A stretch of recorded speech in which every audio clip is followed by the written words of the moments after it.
Hello বন্ধুরা, তো আমি আবার চলে এসেছি তোমাদের কাছে একটা ক্রিসমাস ট্রি নিয়ে। তো তোমরা দেখতে থাকো আমি কেমনভাবে বানাচ্ছি। প্রথমে তার নিলাম, তারগুলো সমানভাবে কাটলাম।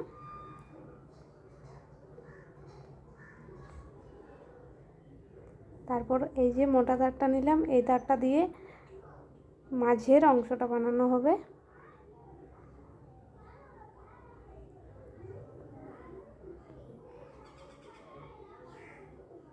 এরকমভাবে একটু একটু করে বাঁকিয়ে ভাঁজ করে নেবে।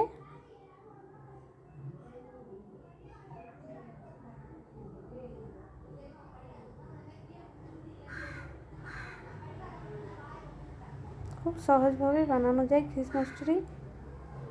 বাড়ির কিছু জিনিস, পড়ে থাকা জিনিস যেগুলো, সেগুলো দিয়েই বানানো যায় আর কি। তো তোমরা দেখতে থাকো এবং সাথে থাকো আমি কেমনভাবে বানাচ্ছি। এরকমভাবে বস্তার সুতোগুলো একটি একটি করে ধরবে, তারপর ছাড়াবে। এরকম করে তুলে নিয়ে একসাথে বেঁধে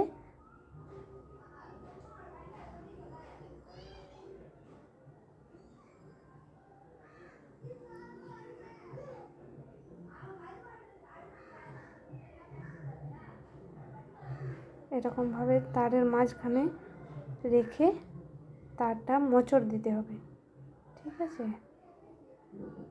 তারপর একটা আঙুলে ফাঁস দিয়ে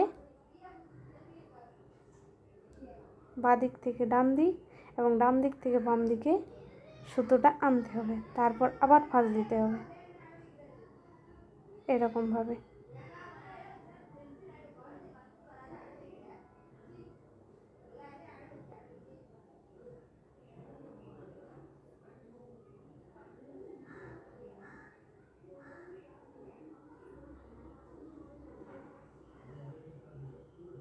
এভাবে ক্রিসমাস ট্রি বানিয়ে রাখলে আর কি বাড়ির বাচ্চারাও খুব খুশি হয়।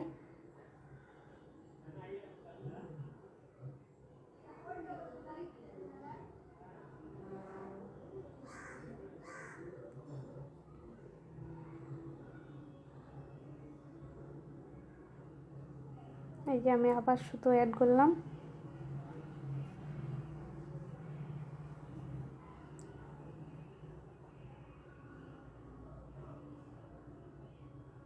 আবার একইভাবে সুতো বেঁধে দিলাম।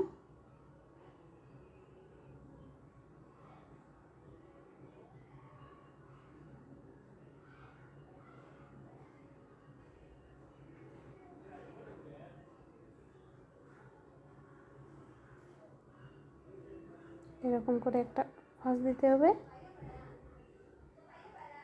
তারপর কেটে নিতে হবে এরকমভাবে।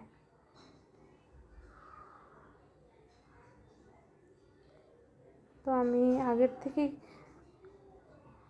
কিছু বানিয়ে রেখেছিলাম, যেগুলো এই যে তোমরা এখন দেখতে পাচ্ছ। এইভাবে একসাথে 4 থেকে 5টা, একসাথে 5টা দিলে ভালো হয় আর কি। মাঝে একটা, সাইডে 4টে, খুব ভালো হয় 5টা বানলে একসাথে।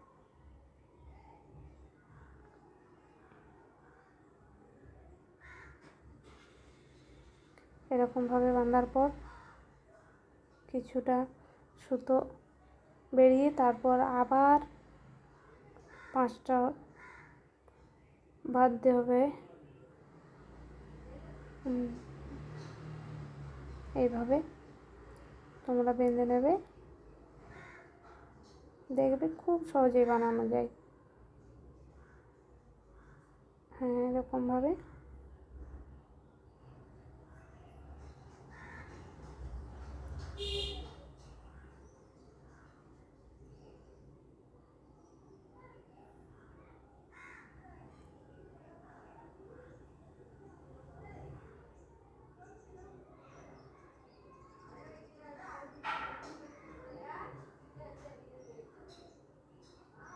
এরকম সুতোটা বেরিয়ে নেওয়ার পর আবার 5টা পাতা আবার করে দিলাম, জয়েন করে দিলাম।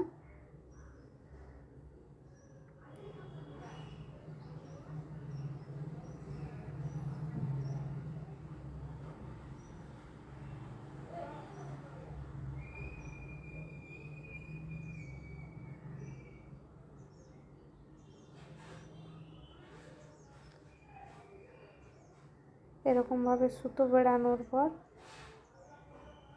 গ্লিটার পেপার দিয়ে একটা স্টার বানিয়ে নিলাম।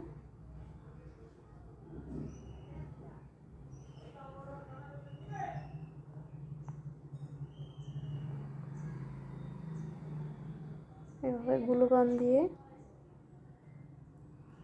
কৌটোটাকে সাজিয়ে নিচ্ছি প্লাস্টিকের বস্তা সুতো দিয়ে লেসের মতো ভাবে।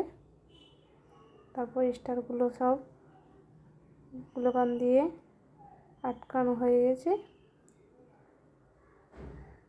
এবার বল, ঘন্টি সবগুলো বেঁধে দিলাম। তারপর কিছু গিটি পাথর দিয়ে আমি কৌটোটার মধ্যে ভরে দিলাম। তারপর কিছু সোলার বল দিয়ে ডেকোরেশন করে দিলাম। এবার দেখো তোমরা কেমন হয়েছে কমেন্টে অবশ্যই জানাবে। যদি ভালো লেগে থাকে লাইক অ্যান্ড সাবস্ক্রাইব করে দিও। Okay, bye by.